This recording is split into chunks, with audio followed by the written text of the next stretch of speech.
A very warm welcome to this term's Oxford Medieval Studies lecture.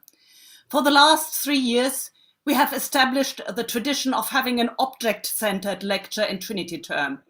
We started in 2019 with Kate Rudy's 4 Ways to Use Technology to Spy on the Past. Then in 2020, we took our first plunge into online presentations with Tobias Capwell's lecture on the knight and his armor. And it proved an instant success formula with by now over 19,000 views on YouTube. Last year, we welcomed Jim Harris from Der Schmolien talking about museums as medieval institutions.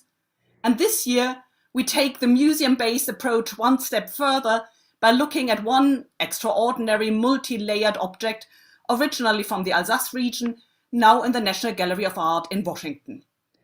We are very fortunate to have Caroline Danforth to speak to us today with a truly interdisciplinary and multilingual background befitting Oxford Medieval Studies. Caroline holds an MFA in painting from the George Washington University and a BA in German, art history and fine arts from Mary Washington College. She also studied art history in Germany for 2 years in Munich and Tübingen. Since 2008, she has worked as a preservation framer of prints, drawings and photographs at the National Gallery of Art in Washington, D.C. Her research interests include the history and manufacture of parchment, German to English translation, and the Poor Clares of late medieval Germany. We too first met during lockdown when Caroline joined the online sessions in German paleography I gave for the modern linguists, where she soon turned from somebody seeking advice into an invaluable source of information for our master students. Out of this arose a joint article, Letters for Apollonia for Franciscan Studies, and also a brilliant blog post for the History of the Art book, History of the Book blog, based on her article on Parchment for Art in Translation. At the end, this comes at a very fortunate timing because Oxford has just started, based in the Bodleian Library, a network of textiles and libraries.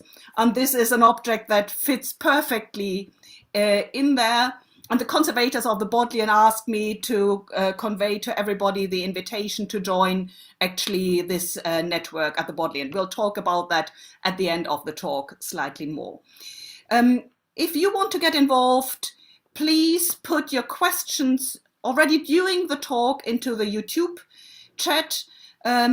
If you can't post it directly into the YouTube chat, you're welcome to email Tom Revel, who is the mastermind pulling the strings in the background, and he'll convey the questions to us.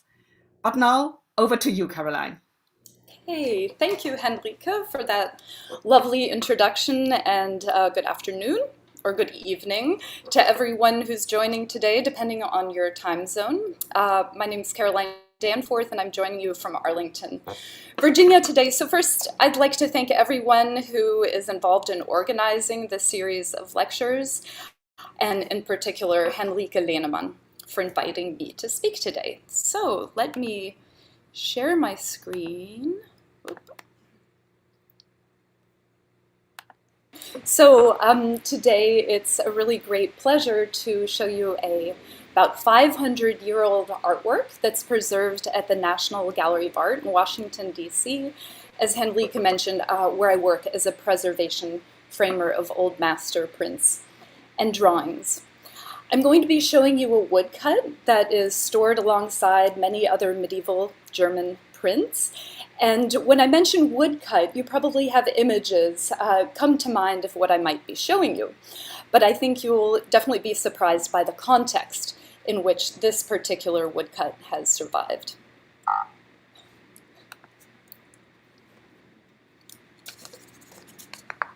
So the artwork. It's actually not a single object, but a group of 3 individual objects that are stored together as a unit. The first object is a woodcut by Lienhart Ysenhut, a so-called canon table that's in the form of a triptych,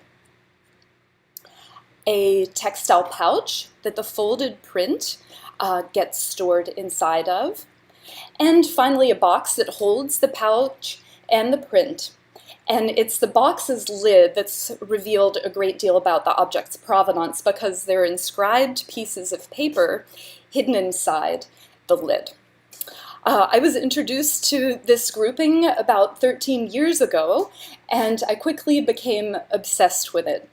First and foremost, because of the individuals who are associated with it, in particular, a Poor Clare nun named Apollonia von Freyberg, who lived in a Poor Clare convent in Mülhausen, which today is Mulhouse, France. And of course, there's the Order of Poor Clares, named after Clare of Assisi, who embraced poverty and were very closely aligned with Francis of Assisi in the 13th century.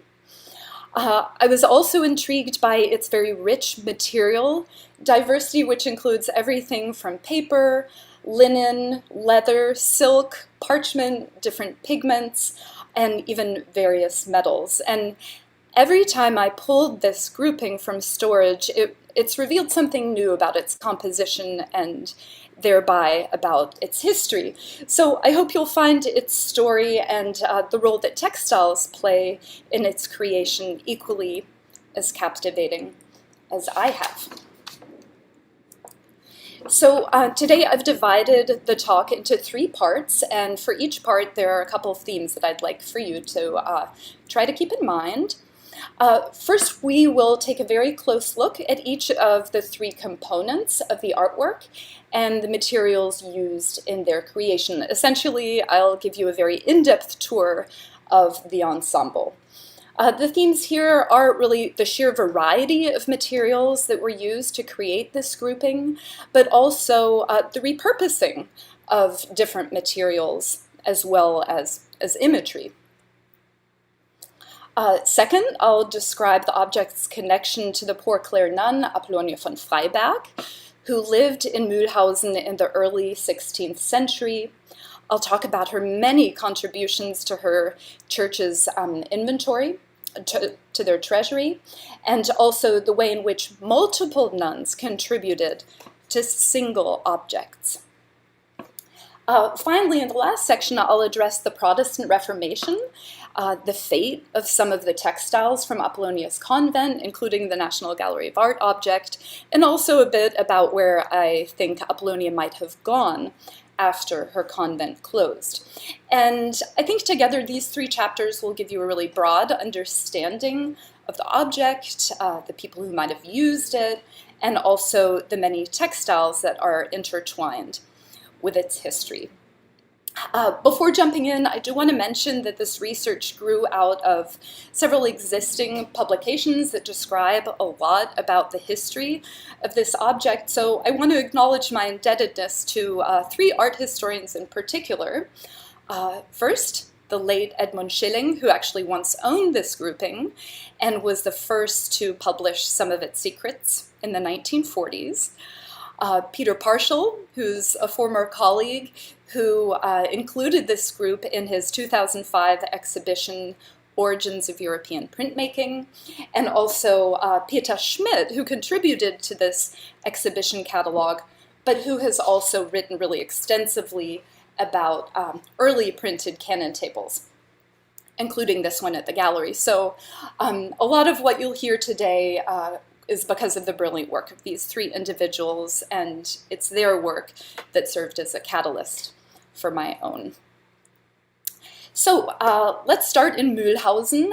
This is just northwest of Basel, today Mulhouse, France, where a Poor Clare convent was established in the late 13th century, and where our nun, Apollonia von Freyberg, and the National Gallery of Artwork lived during the 16th century. So just keep this area in mind as we continue. So now, part 1.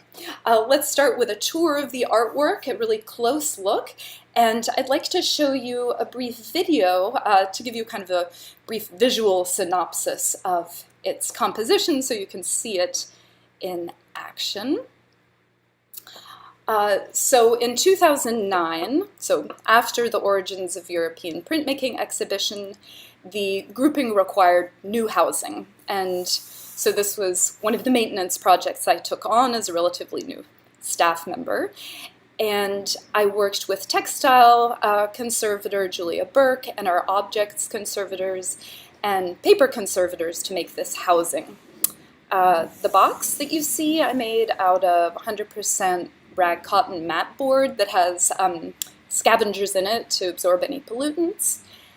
And then this little tray is also mat board with a cushion of needle punch that I covered with really soft Japanese tissue. So here is the box, and you'll see that the lid is very, very fragile, sort of pendulous.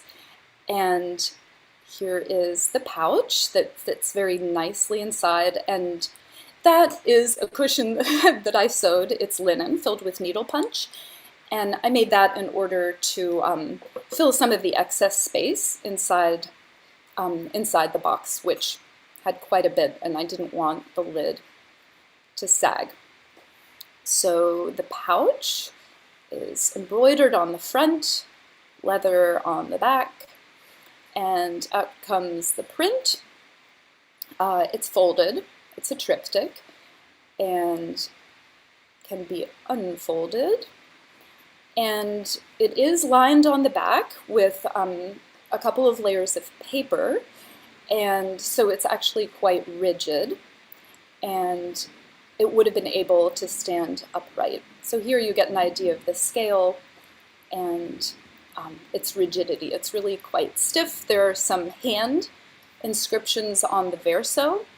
That's on paper. On the right side, there's a little parchment fragment on the lower right that was added later.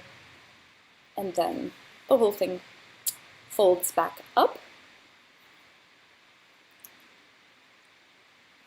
And then to look a little more closely at the box, opening it up again, you can see here that the lid is made up of many, many layers. It's pretty worn. The lid is washed with some kind of ink or adhesive, but one of the inscribed layers is actually the top layer of the box. Here, corner ornaments and a little button on a cord that's was used to close the box. There are pieces missing now. And this little strawberry, which is quite beautiful. A metal fragment, you can see it reflecting there a bit. And a close look here at the layers. Well, we'll take an even closer look at all of these components in a moment. The sides are velvet, and then here, another one of the corner elements. It looks like it's exploded almost.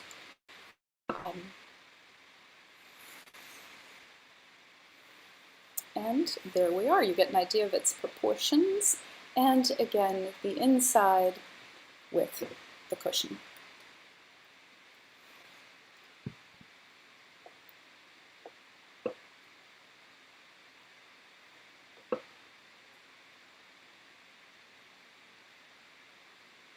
And it all fits together as though it was meant to be. So, okay. So, let us now take a closer look at each of the three components that you just saw in the video and look even more closely. So around 1490 in Basel, so very close to Mülhausen, printmaker Lienhart Ysenhut created this woodcut that many centuries later would be donated to the National Gallery of Art in 1959 by our great benefactor donor Lessing J. Rosenwald. The print functioned as a canon table. This is an obsolete type of liturgical object that would have stood upright on the altar during Mass, and the officiating priest would have used the passages that you see on the left and the right, kind of like a memory aid, like a cheat sheet, while preparing the Eucharist. And it's possible that the monks who were providing spiritual care for the Poor Clare Convent in Apollonia, it's possible that they might have used this canon table during Mass for the nuns. Ysenhut's print is one of the oldest surviving examples of a printed canon table. There are only a handful of these that have been identified, and this is something that Peter Schmidt has written about quite a bit. So it's very rare on this front, but it's also the only print on parchment that we know of that Lienhart Ysenhut made.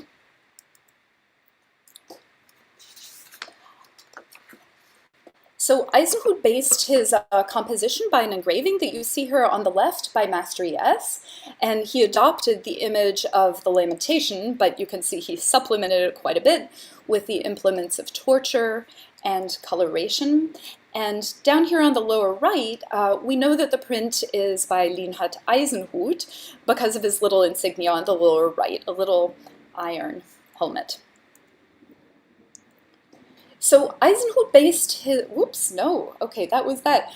So once the print is folded into thirds, it can be slipped into this embroidered pouch that you see on the left, and this is the second part of our grouping. The face is made of embroidered silk, and the back that you see in the upper right is leather, and the interior is lined with linen. On the upper right again, you can see there's this irregular blue stitching along the top edge where the leather backing meets the embroidered face. And on the lower right edge, you can see Ysenhut's print folded up neatly inside. And again, the irregular blue stitching that holds the linen lining to the pouch's exterior. Peter Schmidt, again, he identified the connection between the pouch's imagery and this an older cut from the 1440s from Nuremberg, from the Katharinenkloster, Dominican convent. And if you look at Mary on the left in particular, you can see that she's been pretty faithfully reproduced or replicated in silk. So here on the right is an X-ray that we actually just took this year. It reveals an internal seam of the linen lining, which I've highlighted here in red. So I think the lining, it appears that it might have been constructed out of repurposed fragments of scrap material, so kind of medieval recycling. So even though the pouch is pretty worn, as I think you can see, the image is still really clear. We have the crucified Christ in the center, mourned on the left and right by Mary and John. And what's remarkable, I think, are the details that the maker has captured in silk. On the right detail, you see Christ's brow and the crown of thorns. You see his protruding rib cage and his sunken chest, and here his tiny little feet with the nail piercing his feet. All these details that capture his suffering. So the dominant colors of the embroidery are the sap green that you see in the background and sort of beige and muted brown. And touches of blue, but if you look at the detail on the right, the hem of Mary's garment has these small areas of kind of pinkish salmon color, which I think adds a really beautiful, warm counterpoint to her blue cloak. If you look along the edge of her cloak, you can see that there's a surface yarn that's anchored into place with couching stitches, and I think these linear passages really beautifully emphasize the fabric's contours and folds.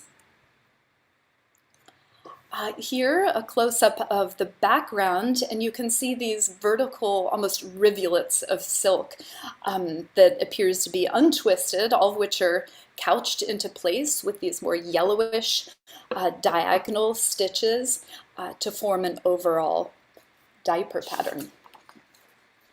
There are trefoils along the top edge and the sides, and these carry their own obvious symbolism, the Trinity, and they're the color of linen, and they match the color of the Calvary, of Christ's skin, the wood on the cross. But if you look at the stitching around the perimeter of the trefoils, they appear to be the same kind of rougher yarn that was used around the contours of Mary's garment, but also in the halos. And again, these are anchored into place with intermittent couching stitches, and it's as though the artist, it's like she completed her work with these linear elements in order to help define form. Here I'd like to draw your attention in particular to very special edge treatment here that appears along the bottom edge of the pouch, and even closer in. You can see blue stitches penetrating this layer, and it almost looks like it's the same color as the yarn that was used to secure the leather backing to the embroidered face. So it seems possible that this edge treatment might have been braided or woven separately and then sewn to the bottom edge of the embroidered image. So once Ysenhut's print is folded and slipped into the embroidered pouch, it fits really neatly inside the box. And as I mentioned in the video, while I was making housing for the ensemble, I had to sew this linen cushion to fill the excess space inside the box to provide support for the lid that otherwise wants to sag. Here you see the pouch inside the box. It's possible that these enclosures might also have held a corporal at some point. Of course, the corporal is the cloth that gets spread on the altar during the Eucharist, and it's meant to catch crumbs or any spills of wine. So this pouch opens along its bottom edge, which also happens to be the orientation in which a corporal burse opens. So just keep that in mind.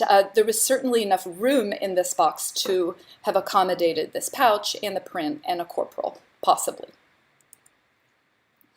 So the box, like the pouch and the folded print, is square. It has an internal wooden framework. It's surrounded by this black velvet, and it's topped with a layered lid that holds a number of ornamental and functional attachments. Here we're peering inside the open lid, and you can see here this corner on the upper right is worn, and you can see a tiny bit of the remaining wooden framework. Here we're looking down at the lid, and I'd like to draw your attention to the four corner ornaments. Florets or buttons that were originally very beautiful decorative elements that were encased in metal, but they were also functional because they hold the many layers of the lid together. They have threads or yarns that go through all of the layers and hold the lid together. So looking a bit more closely at these, they're all in a different state of disrepair. They all look a little bedraggled. On the upper left, probably the most weathered of all, the red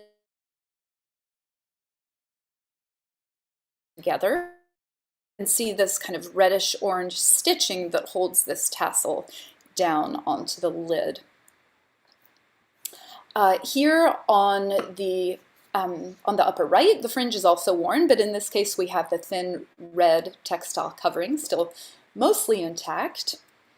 And here on the bottom right, I love this one because it has this textile core, and you can see the dense cluster of yarn, which is just partially covered at this point with this red textile.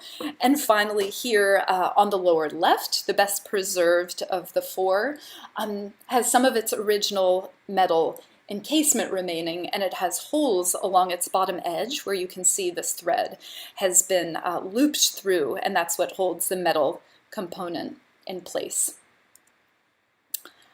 We recently also x-rayed not just the pouch, but also the lid, and that showed us exactly where the metal components remain on just two of the four buttons, and through XRF analysis we identified these the metal that remains on these buttons as copper. So that was an interesting new discovery. Along one side of the box here at the top are attachments that would have been used to hold the box shut. And here first we'll take a look at this knotted button that's attached to a red cord that might have been braided or woven.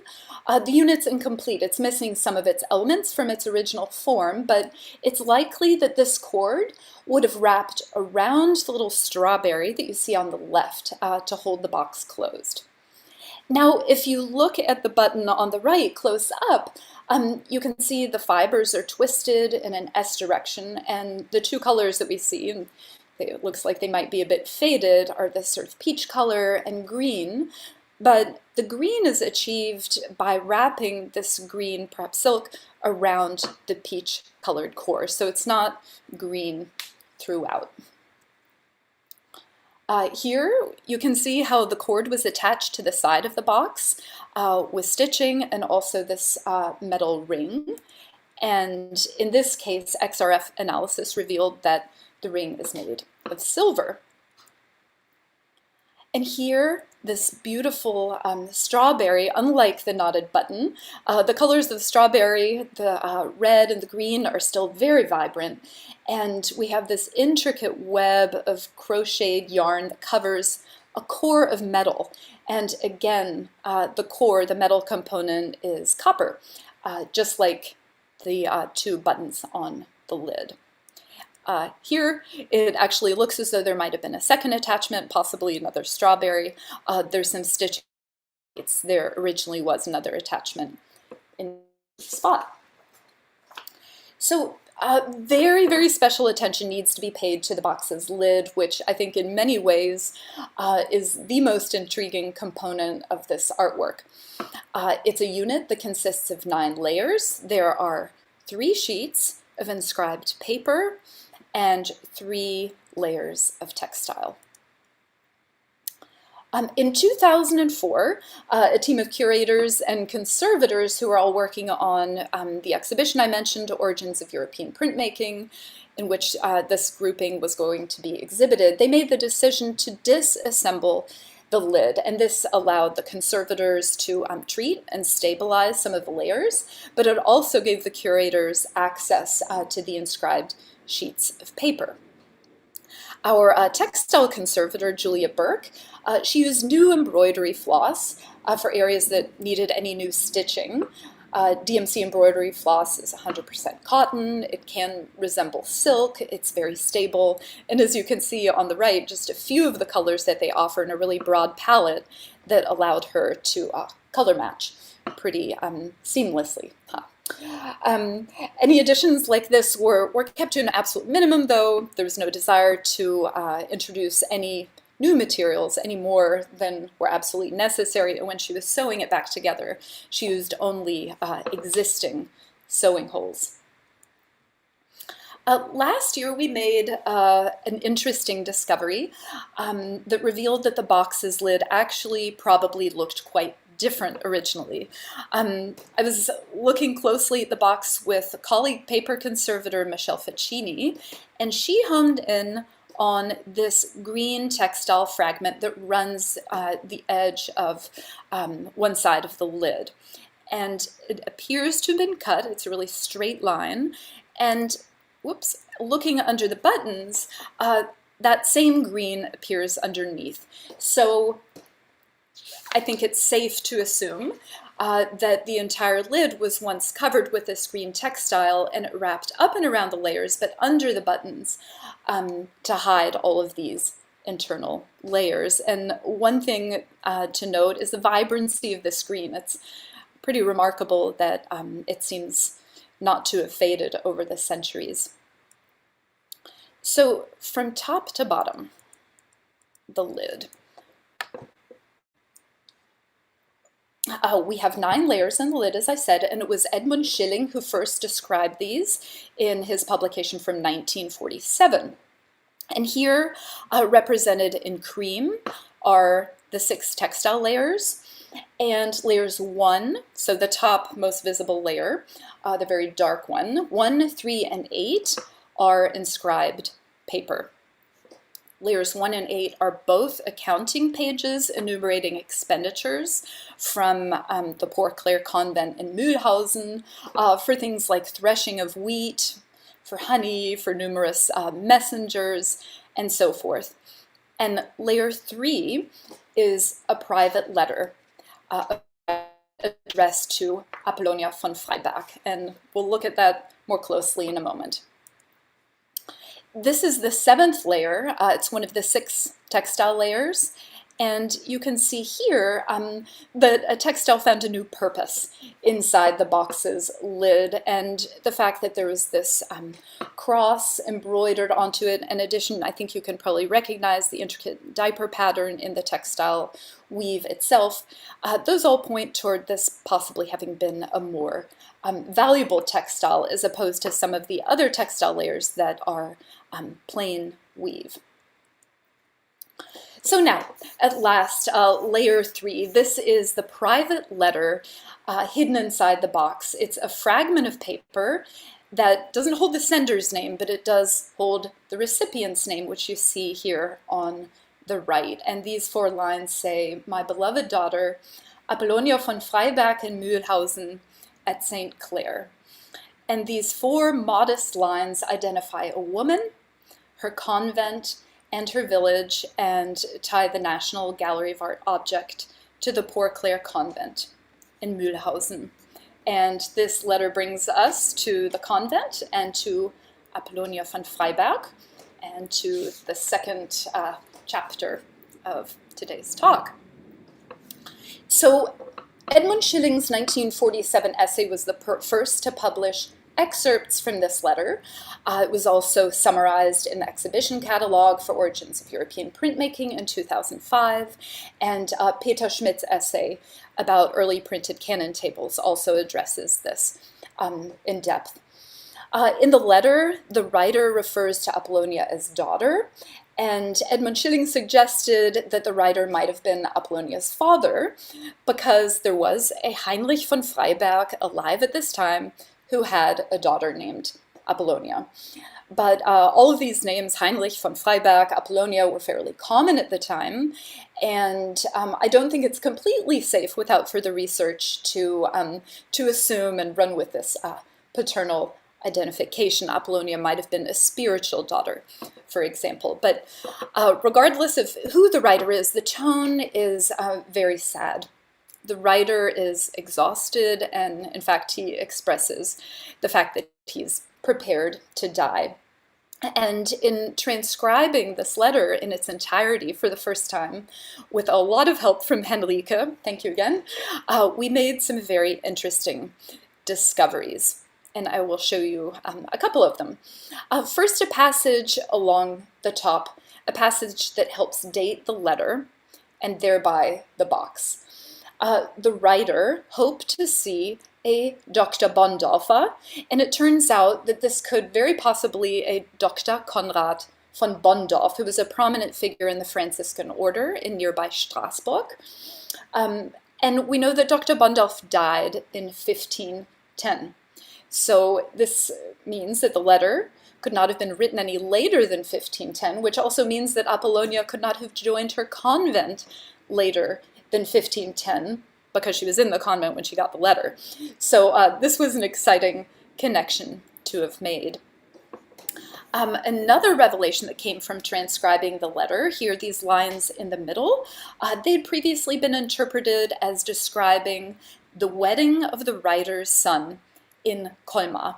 And in fact, the meaning is quite different. The author is actually probably talking about the 3 young ones who would have possibly been novices at the convent.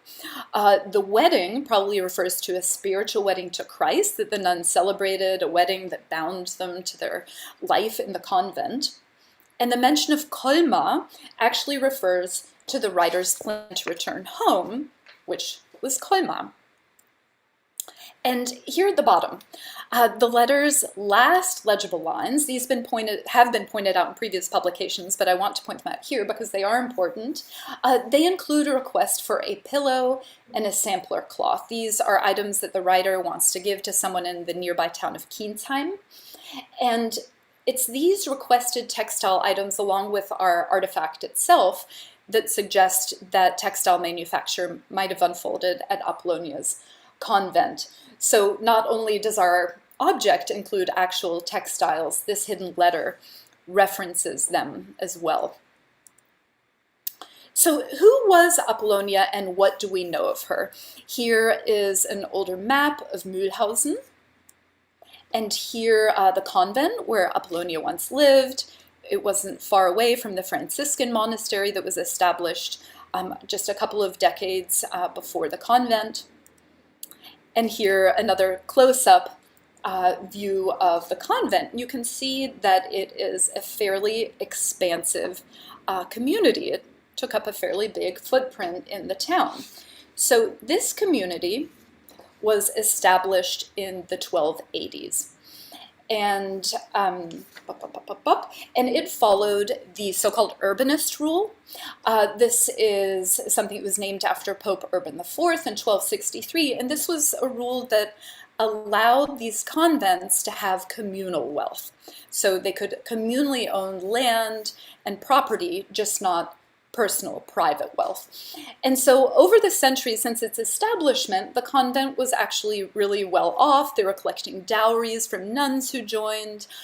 They owned property in town and also in the surrounding countryside.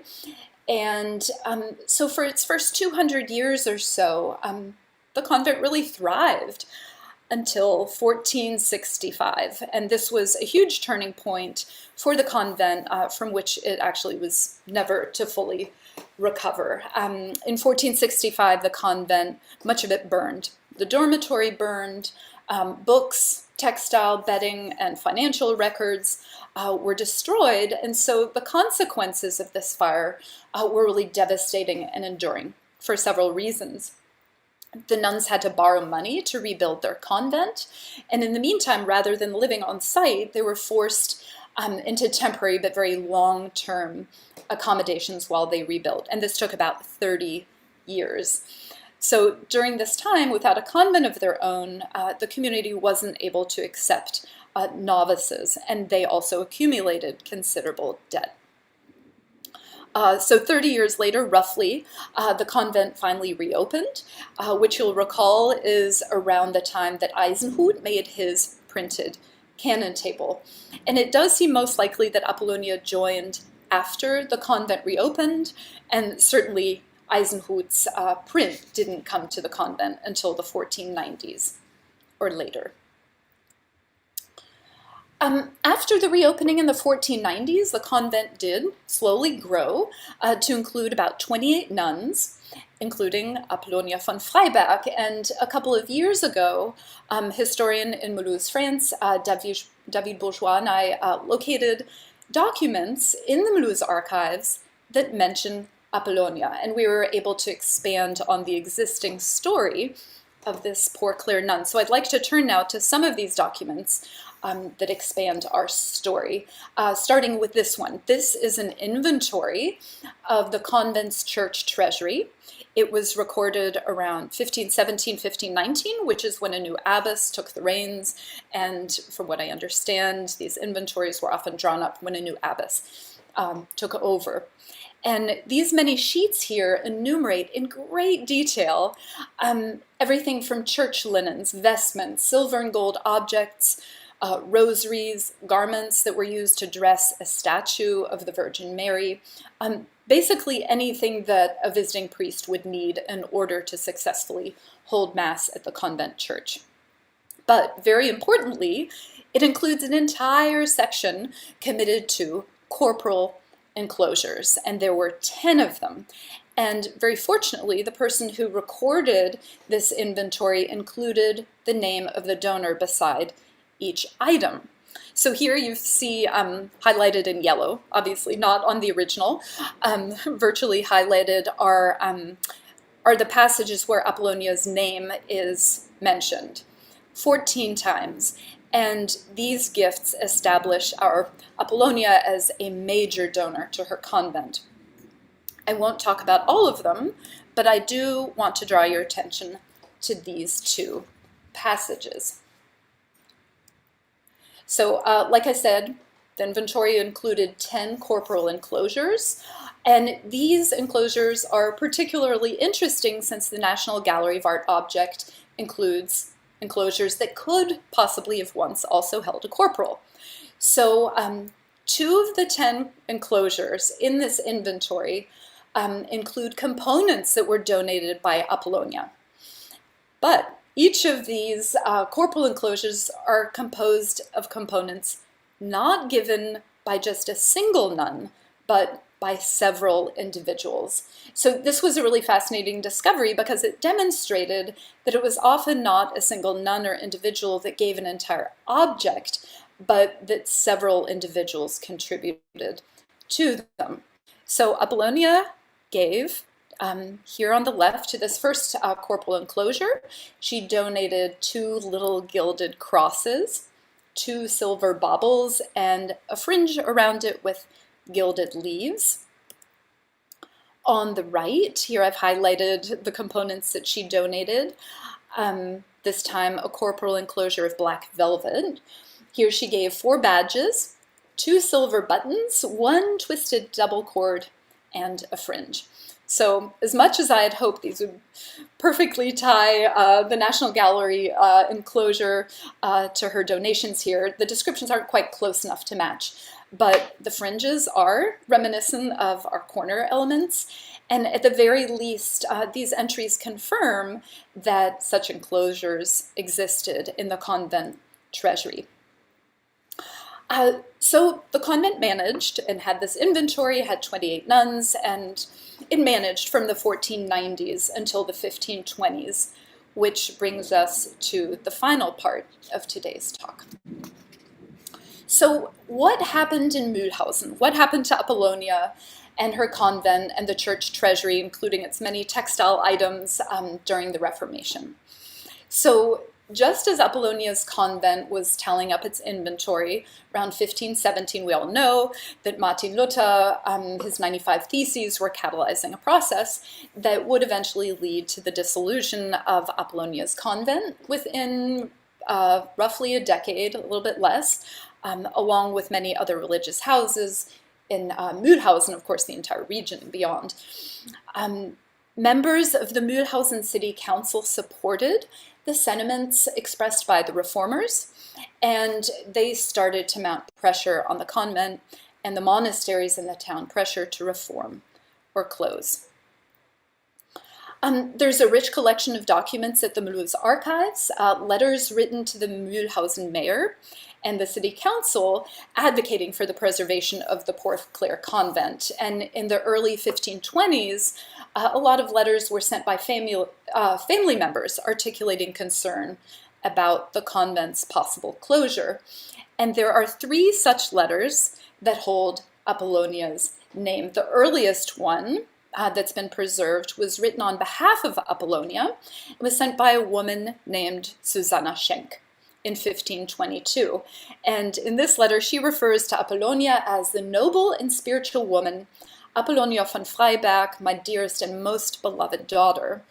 So these words don't necessarily mean, again, that Apollonia is the biological mother. She could have been, but the term daughter could also, again, be a spiritual daughter or a younger female relative. I did discover that Susanna Schenk's mother was a von Freyberg, an Ursula von Freyberg, so they were relatives of some kind. It's just not 100% clear in what way. So the letters demonstrate the significant effort that was exerted to save these institutions because the nuns had a stake in the convent state. They wanted to protect their daughters, they wanted to protect their dowries, which had been considerable. Well, most of the nuns end up leaving the convent in the 1520s. Some of them transferred to nearby convents, mostly Freiburg and Villingen, and some returned to their families. And it appears to be that this might be what Apollonia did. Here, Apollonia writes together, this time with Susanna Schenk in 1523. They're writing The Guardian of the Mülhausen Franciscan Convent, and they're referencing a trip that they will take together to Basel. And shortly thereafter, again in 1523, this time a letter written by sort of renowned landowner Sigmund von Lupfen and his wife Clementa, writing to the mayor and town, asking for the return of some of the items that Apollonia had brought to the convent. So I feel fairly certain that Apollonia moved to Strasbourg after leaving her convent, at least temporarily.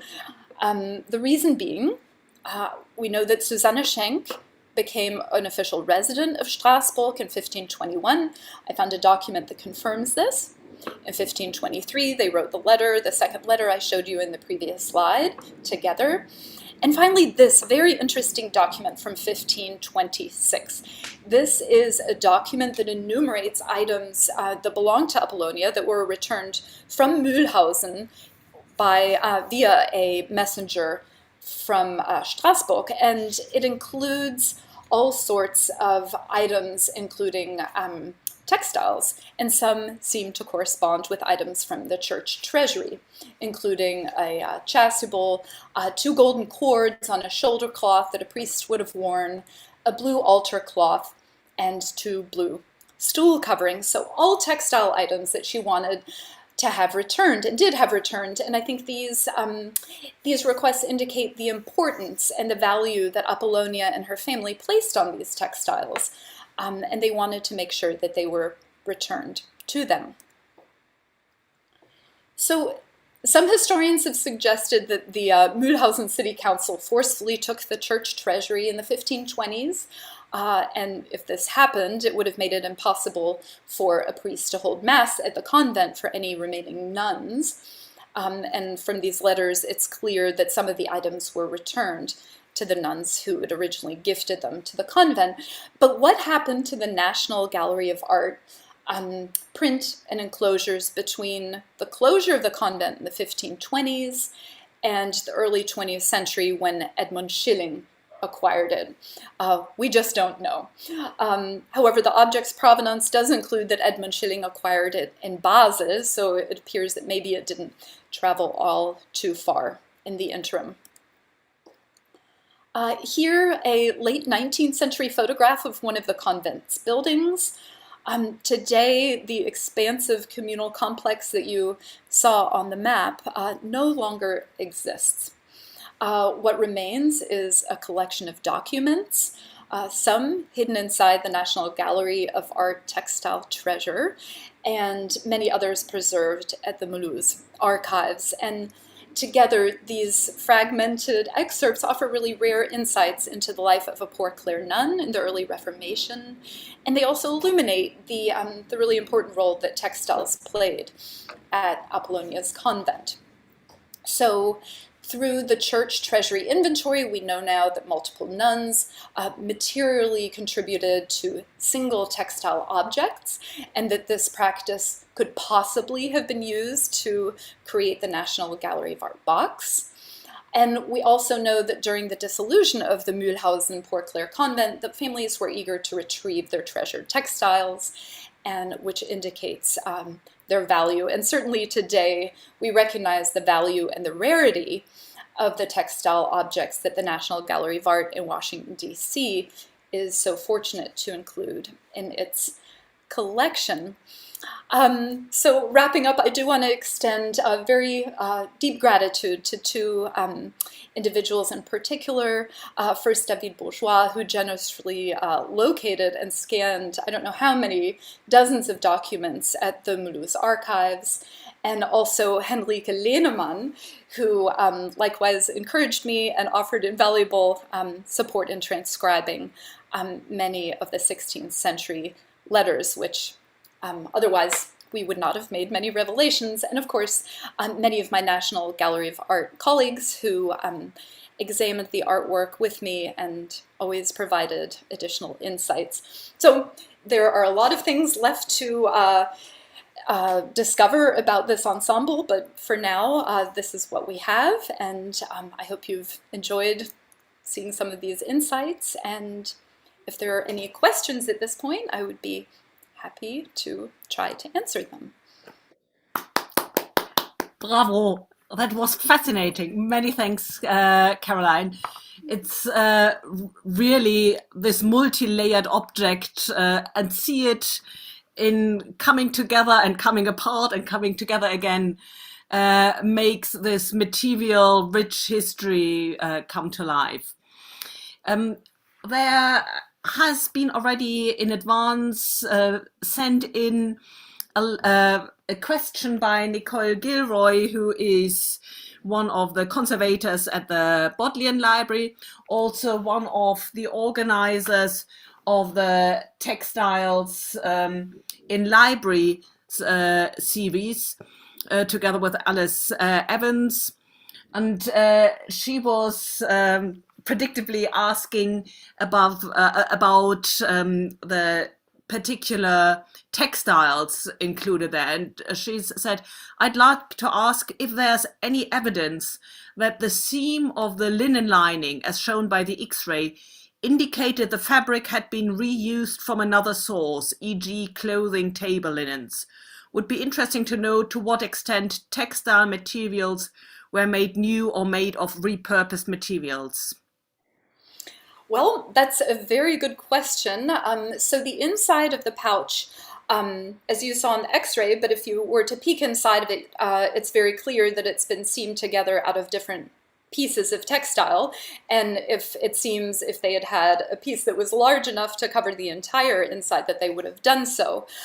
There's not evidence specifically inside the pouch, besides these seams, that these were fragments, but as you saw in the lid, layer number 7, that has not an entire cross on it, but a fragment of it, is very clear that that was cut down from a different fragment. And one thing that in the list of items that Apollonia had returned to her, one of the textiles that's described in there is a chasuble that had a white cross on it that was removed. Who knows if these two match up? Yeah. We have a white cross inside the lid of the box. We have a white cross that was removed from an item that once belonged to her.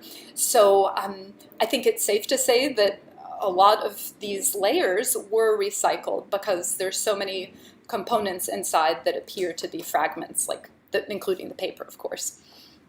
Yeah, I've been working with Northern German convents, and you have a slightly comparable material mix in the dresses that were made for the statues in Kloster Wienhausen, where conversely parchment was used to stiffen the hems of the dresses, because they pretended to be more costly material than they really were. So they were using white rabbit fur to imitate ermine, for example, which was very soft, so it had to be backed. And there, the textile conservators, Charlotte Klack-Eitzen and Wiebke Hase and Tanja Weisgraf, discovered that some of the materials were imported from Italy, some even Chinese silk, and they think they came in with the young girls as part of their dowry, or as part of the dresses, their Sunday bests, in which they were handed over to the convent. Mm-hmm. So it's recycling of secular cloth or material, previous dresses, mm-hmm. for the spiritual purposes. Do you have any idea where the textiles could have been made that were given by the Pope? I don't have any indication of where the textiles were made, but I want to jump onto one thing that you mentioned about the fabric being reinforced with parchment to make it rigid and have it hold a certain form. I wanted to talk about the parchment for one moment, because we know our print is on parchment, which is generally more rigid than paper, unless you have a very thick paper. Our print is not just parchment. It has additional fragments on the back, which in part is surprising because you would have thought the parchment would have been able to stand upright on its own. Mm-hmm. But there are 2 layers attached to the back of it. One layer is paper, and if you backlight, use transmitted light to look at this paper, there are Hebrew inscriptions. So this is another example of repurposed material, but this time we have this Hebrew text that runs perpendicular to this Christian image. And not only that, to provide even more rigidity to the parchment, is another layer of paper on the back that has hand-inscribed supplementary passages on the back of it. And so anyway, just jumping on the rigidity of the parchment and what you would think the purpose would serve, they added extra layers to it, again, fragments that supplemented the object itself. Yeah. What we were always asked when looking at the Lienhart material, is that a kind of intentional recycling of certain contents? And for Lienhart, we could say with certainty no. It's really just the material quality that is of interest, not the content. And my impression from what you said there was also that it's really just the material properties that are of interest for the recycling, and not that it is kind of using the Hebrew as a statement of right. It was not symbolic, and and as I mentioned, even though you've seen quite a bit of the ensemble in the video and in these previous publications, there's still so much that could be learned. For example, the fragment that comprises the topmost layer of the box is paper. It's very, very difficult to read, and unfortunately, it's adhered almost completely to the textile layer beneath it. But there's one corner that's delaminated just enough to recognize that this layer is also inscribed. So we more or less know what the account pages say that the convent spent its money on, but the more information, the better, obviously. And if I had a copy of anybody's credit card record, I would get a pretty good idea of what their behavior was like and what their expenditures were, and get a nice insight into their livelihood. And if there eventually is a way to gain access to the text that's hidden on this adhered layer on the verso of the top layer, that's something that I would very much like to discover. And also Edmund Schilling, in his essay 1947, he said, the box's lid is made up of recycled paper and textile, but he also says the base of the box is made up of recycled textile and paper. It's completely inaccessible because in some previous conservation campaign, there's a mesh that's put over the entire bottom. So why would you put blank paper inside? You would put scraps that you don't need anymore, I think. And so I have a dream that at some point there will be technology that will be able to give us access to even more text. And also, one of the reasons we wanted to X-ray the pouch is because if you feel that, if you put your hand inside and very gently feel the embroidery, there's some kind of more rigid reinforcing material. I was hoping the X-ray would reveal something. Yeah. There is a tiny hole in the linen lining, and it does appear there's some kind of paper product inside. Again, probably to reinforce it, and again, is it inscribed? I don't know. I hope it is, because there's just, there's more information. And also the metal components that we just very quickly examined with XRF. If we do further testing on those, there are experts in France who might be able to narrow down which region of mines the metal was secured from. So again, figuring out what the sources of all these different materials could be. Absolutely fascinating. There are congratulatory comments coming in from YouTube. So somebody says, so interesting. Thank you for sharing your expertise on this unique piece of art and history. Others joining in this sentiment. To come back to the technical aspect. So what processes did you apply? You said X-ray. Have you any intention or even already tried to do something with a DNA analysis for parchment or the leather? Oh, that's such a good idea. That's another thing that I dream of. So many of you might already know the Bees to Craft initiative led by Matthew Collins, affiliated with Copenhagen. This is a group that many years ago now, has devised a way in which they can non-invasively sample parchment using a plastic Mars eraser, and very gently on a blank area, obviously, sweeping it across and collecting the eraser crumbs, essentially, which is a technique that conservators already use for dry cleaning. And if you collect these eraser crumbs, a very small static charge pulls up some genetic material and also proteomic material, and that Matthew Collins's group can test this, and depending on how in depth they go, they can identify the species of the animal, the sex of the animal. And this informs not only, some people have said, well, so what? Why do we care what animal this is? Well, I think it matters a great deal because it gives us insights into the commercial activity, animal husbandry, blights that might have impacted herds negatively, and so forth. So at some point, that's definitely something that we would love to do, to identify if the parchment is of a species that was commonly used in the area at the time, or maybe even associated with manuscripts that are in the area.